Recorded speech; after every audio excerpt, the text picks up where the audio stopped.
Paano kung may feature sa YouTube na kaya magsabi kung anong video ang gusto talagang panoorin ng audience mo? Kahit wala ka pang idea, hindi na hulaan, hindi na trial and error, hindi na upload ng upload, tapos sana may mangyari. Dahil mas gumaling na ngayon ang YouTube Inspiration tab. Pero karamihan ng creators hindi pa rin ito ginagamit ng tama.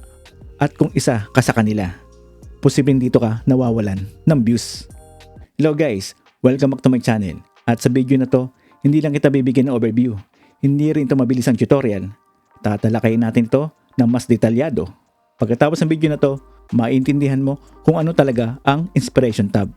Malalaman mo kung para kanino talaga ito at kung kanino hindi. At pinaka-importante, alam mo na kung paano ito gamitin ng tama bilang small creator. Kung nasabi mo dati, wala na akong maisip na content, hindi ka nag-iisa. Hindi ka mahina, mali lang ang sistema mo at aayusin natin yan ngayon. Ano ba talaga ang Inspiration tab? Linawin muna natin ang isang malaking misunderstanding. Ang Inspiration tab, hindi lang simpleng tool para mag-generate ng ideas. Hindi rin to para mag-predict ng trends. Hindi rin to shortcut para mag-viral ka. Ito ay isang AI-assisted planning tool na gumagana based sa tunay na audience behavior. Ginagamit ito ang performance ng mga dati mong videos, interaction ng audience mo, at mga videos na pinapanood ng viewers mo, kahit hindi ikaw ang creator. Para sagutin ang tanong na laging nasa isip ng creators, may audience ba talaga sa ideya na to? At sa YouTube, mas malaga ang tamang ideya kaysa sa magandang execution. Bakit ito critical para sa mga small creator? Mag-real talk tayo. Kapag maliit pang channel mo, wala ka pang loyal audience, wala ka pang guaranteed clicks, wala ka pang second chances. Bawat upload mo ay parang exam. Kapag mali ang idea, walang clicks. Kapag mali ang topic, walang watch time. Kapag mali ang direction, walang growth. Ito ang masakit. Hindi mo agad malalaman kung saan ka nagkamali. Dito pumapasok ang Inspiration tab. Hindi nito tinatanggal ang risk. Binabawasan nito ang blind guessing. Mas malinaw ang simula, mas matalinong desisyon, mas kaunting aksaya ng oras. Paano ito hanapin sa YouTube Studio? Simple lang ang access. Buksan ang YouTube Studio, pumunta sa content, i-click ang Inspiration tab. Pagpasok mo, makikita mo agad ang idea feed. At dito, nagkakaiba ang creators nagpa-plan kumpara sa basta lang nag-upload.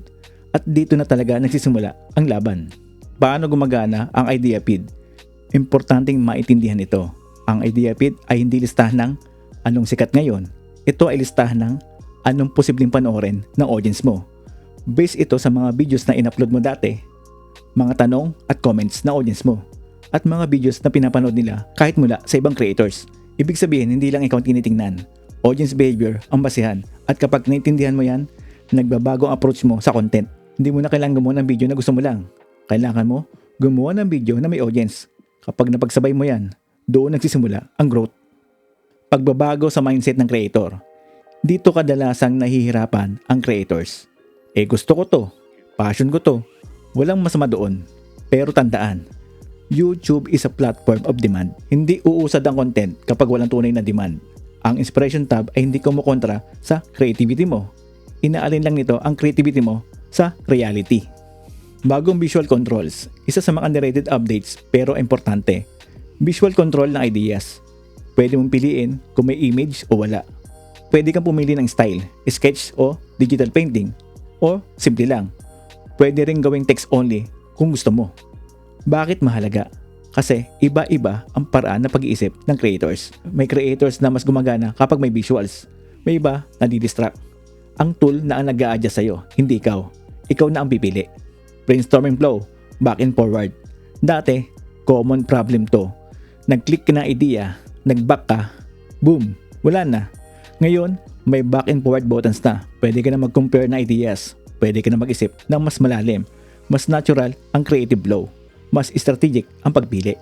Bakit iyon ang sinasuggest na idea? Ito ang pinaka-importanting section. Kapag nag-click ka ng idea, makikita mo ang why. Makikita mo kung gaano ka-interesado ang audience. Makikita mo ang view potential signals. Makikita mo kung paano ito konektado sa past videos mo. Hindi ito prediction, ito ay context. At dito pumapasok ang tamang paggamit ng data. Hindi ito para sundin mo lahat. Ito ay para mas malinaw kang magdesisyon. May thumbnail map ideas. Kapag may napili ka na idea at i-click mo ang develop, hindi lang title o outline ang lalabas. May kasama na ring thumbnail map ideas. Makikita mo ang suggested thumbnail concepts. Makikita mo ang possible text hooks. Makikita mo kung emotion-based, curiosity-based, or clarity-focused. Hindi ito final design. Hindi rin ito pang Canva agad. Pero, binibigyan ka nito ng malinaw na direksyon kung paano i-visualize ang idea. Paano ito gamitin ng tama? Important reminder. Huwag kopyahin ng diretso. Huwag umasa na ito ang final thumbnail. Gamitin ito bilang concept guide, reference, at idea starter. Ikaw pa rin magdi-design. Ikaw pa rin magdi-desisyon, pero mas malinaw na ang direksyon at mas kaunti ng trial and error. Bottom line, kapag ginamit mo ang develop ideas, hindi ka lang tinutulungan sa content idea. Tinutulungan ka rin sa click decision. At kapag align ang idea, title, at thumbnail, diyan nagsisimula ang momentum. Data at privacy. Quick reminder. Ginagamit ang prompts para improve ang tool. Automatic dinidelete after 45 days. Tinatanggal ang personal info bago ito ma-review. Rule of thumb. Huwag maglagay ng sensitive o personal na data. Availability. Sa ngayon, available globally. Web browser lang, wala pang apps. English only for idea generation. At patuloy pa itong ina-update. Mahalaga ang feedback ng creators. Kung nahihirapan ka sa pag-iisip ng content, ang inspiration tab ay hindi na optional. Isa na itong advantage, lalo na kung small creator ka pa lang. Pagsamay mo ang data ni YouTube, creativity mo, at tamang execution.